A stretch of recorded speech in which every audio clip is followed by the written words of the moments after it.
Welcome back. My op-ed today at HartmanReport.com is, I think, one of the more important ones I've written. It's titled, "Now That Hate Has Become the GOP's Main Political Weapon, What Can Americans Do?"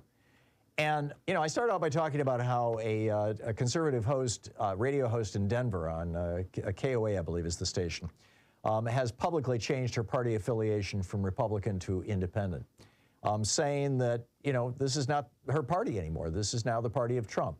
And, you know, I get it. And in fact, the Channel 9 News in Denver was reporting that she's one of 113 Republicans who changed their affiliation just in one day. I mean, it's just like people are leaving the Republican Party. On the other hand, you've got the Republican Party, the people within the Republican Party doubling down on hate.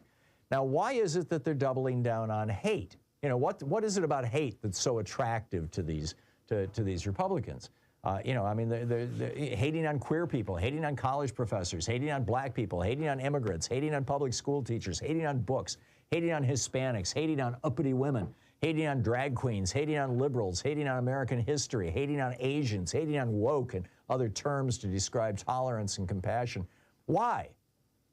Well, it turns out that hate typically derives out of fear, and that fear is arguably the most powerful of the emotional states that are wired into us as survival mechanisms by evolution.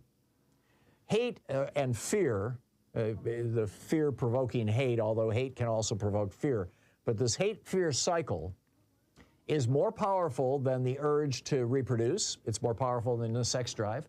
It's more powerful than the urge to eat.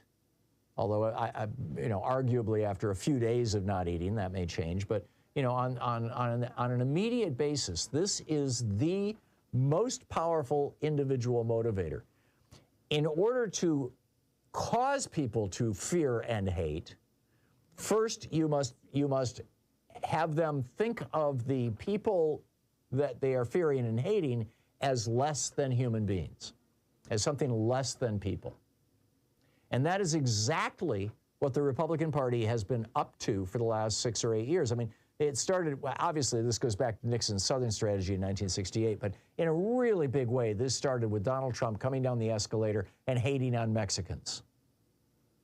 And then hating on, you know, just group after group after group ever since. He made it acceptable to hate. He made it acceptable to fear.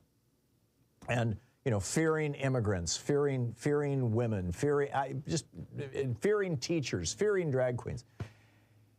And now they're using this as a political weapon because it's so potent. Now, this is why it's successful, because it is so powerful, but it's also what makes it so dangerous. Madeleine Albright, in her book Fascism, A Warning, points out that the last country where a major conservative political party embraced hate and fear as a political tool was Germany in 1933. That's the road the Republicans are leading us down. Now, there was a time when, if I said that, I myself would think, you know, I'm being hyperbolic, or at least on the edge of it. I don't believe that any longer. I believe we really and genuinely are treading the path to Nazism in the United States. And what are we seeing now? Open Nazis. They're coming out and waving their flags and shouting Sieg Heil and doing the stiff arm salute, the whole bit. We're seeing it right in front of us, all around us. Death threats are exploding against Democrats and progressive groups. Media is being taken over by right-wingers who are profiting off this hate. And frankly, this is not a problem Democrats can fix. I mean, I'm calling it out. We're all calling it out.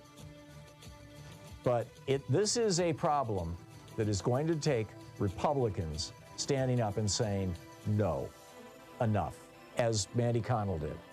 Republicans need to leave their party.